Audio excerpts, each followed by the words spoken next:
Feodalisme baru berjubah Rais Am. Menggugat tirani veto tunggal, yang merobek konstitusi NU. Pleno Forum Musyawarah Nasional Alim Ulama dan Konferensi Besar Nahdlatul Ulama, Munas Konbes NU di Ploso baru saja mempertontonkan sebuah lelucon organisasi yang amat membagongkan. Ketokan palu sidang Ketua Panitia Pengarah yang sekaligus Katib AM PBNU mendadak berubah menjadi sampah tak berguna di hadapan ego absolut seorang Rais Am. Keputusan kolektif mengenai lokasi Muktamar ke-35 NU di Lirboyo dianulir seketika lewat titah sepihak bernama veto. Ini bukan lagi sekadar dinamika, melainkan sebuah demonstrasi politik kasar, bagaimana syahwat kekuasaan personal bisa dengan begitu mudah mengangkangi dan merobek aturan main organisasi. Ironi paling memuakkan dari drama ini adalah fakta bahwa istilah veto Rais Am sesungguhnya hanyalah dogma gaib yang sama sekali tidak memiliki pijakan hukum dalam ADART NU.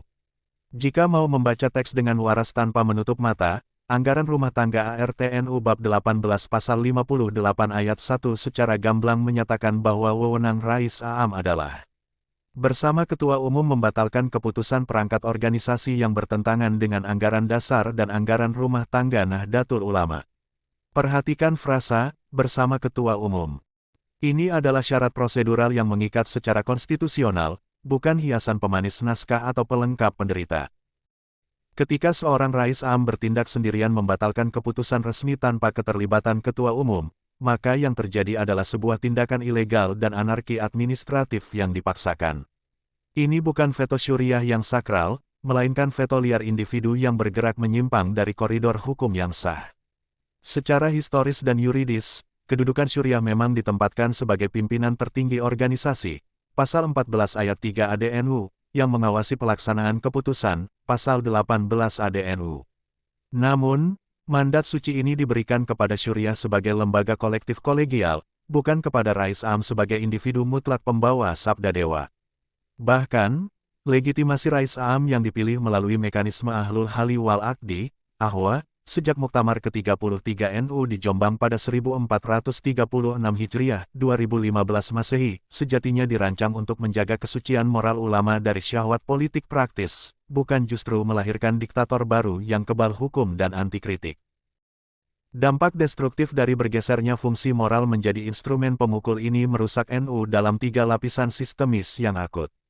Pertama, matinya nalar kritis di tingkat tanfiziyah maupun badan otonom. Untuk apa para pengurus menguras energi berhari-hari bermusyawarah, menyusun kajian komisi, dan mengundang ahli, jika pada akhirnya seluruh proses ilmiah tersebut bisa dibakar habis dalam 1 detik oleh selera pribadi satu orang.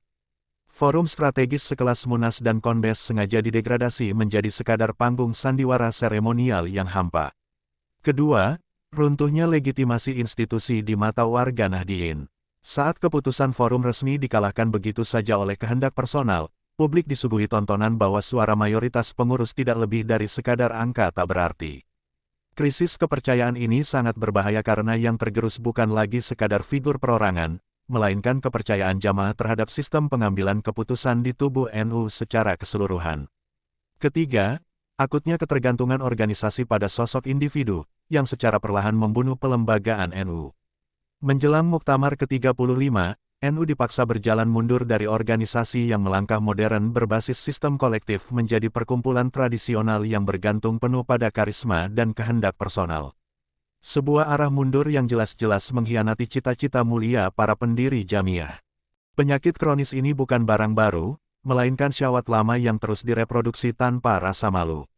Sejarah mencatat ketegangan serupa meledak pada Muktamar ke-32 NU di Makassar pada 1431 Hijriah, 2010 Masehi, ketika intervensi syuriah terhadap tanfiziyah memicu perdebatan terbuka. Bukannya bertobat, pola intervensi ini justru semakin menjadi-jadi dan meluas. Mulai dari sengkarut penentuan tanggal Muktamar ke-34 di Lampung pada 1443 Hijriah, 2021 Masehi yang lalu, kemudian kisruh aksi pecat-memecat pengurus di internal PBNU belakangan ini, hingga puncaknya adalah keluarnya surat instruksi penetapan lokasi Munas Konbes di Ploso yang hanya ditandatangani oleh satu pejabat syuriah tanpa melibatkan unsur tanfiziyah lainnya. Jika NU tidak ingin berubah menjadi sekte eksklusif dengan otoritas absolut yang anti kritik, maka reformasi total, perbaikan pada aturan main harus segera dilakukan. Ulama dan organisasi harus dikembalikan pada hitoh gerakan yang menghormati syuro. NU adalah jamiah berbasis jamaah, bukan kerajaan milik dinasti atau individu tertentu yang bisa dikendalikan seenak jidat lewat ancaman veto yang datang lagi, dan lagi.